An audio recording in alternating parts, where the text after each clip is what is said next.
Hey, I am Drodio, and I'm going to share how I converted my Starlink to a 12 volt always on system using the StarMount platform. A bit about me: by day, I am a tech executive building a startup called Storytel, but I love to travel. I love California. I've got a Sprinter van, and I do a lot of van projects so that I can take my kids on incredible adventures like these. And the StarMount is one of those. I can have always on 12 volt Starlink wherever I go. So here's how I did it. StarMount Systems has a great mount with awesome instructions. This is what it looks like. It is plastic with a router inside. So this is like a high quality, high density plastic. And this is the router. They actually take it apart. So these are the antennas. This is the 12 volt power system.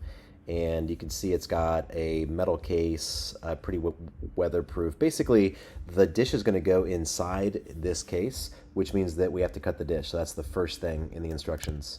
One tricky part from the instructions, so they have you draw where you're going to be cutting, and so you're basically drawing on the dish. And it's really easy as you start to cut the dish to assume that you also want to cut down here, but that's not what you actually want to do. You want to cut straight across in a line first.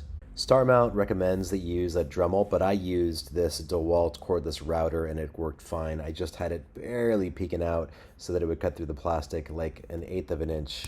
Then after you cut straight across, what I did was I started to just barely scratch this part here, and then I bent this tab back. So that's the important part, because the circuit board does get really close to the plastic down here. Other than that, though, you've got quite a bit of space between the circuit board and the actual back of the dish, so you'll be totally fine cutting it.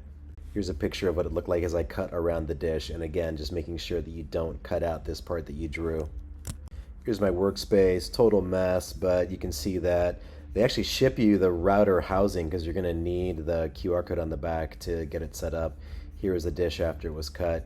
Here's the StarMount system. Here's the back part that you just end up throwing away. I used a DeWalt sander to sand the edges of where I cut. I've got this awesome DeWalt cordless vacuum cleaner. This is one of the best things I bought for my van. I use it so often with the kids, traipsing in and out with dirt, and it's just great to have around all the time. Highly recommend that. And super handy to just vacuum up all of the plastic bits. Next thing is to test it. So this is me testing it before I actually put the dish inside the mount all the way. It's all set up though, and working great. 128 megabit, 32 millisecond latency. Just awesome to have this 12 volt always on, and I'm going to be putting it on my roof.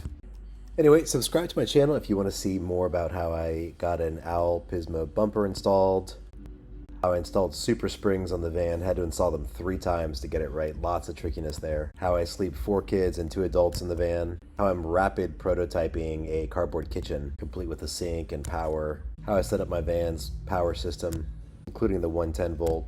And lots more. It's all in service of just providing these incredible van life experiences for my kids. It's hard to overstate how meaningful it is to be able to get out there and have quality time with the family, especially when you're building software all day. It's a really magical thing. So if you're interested in learning how to do this or already doing it, would love to learn from you as well and share what I know. All right, ciao.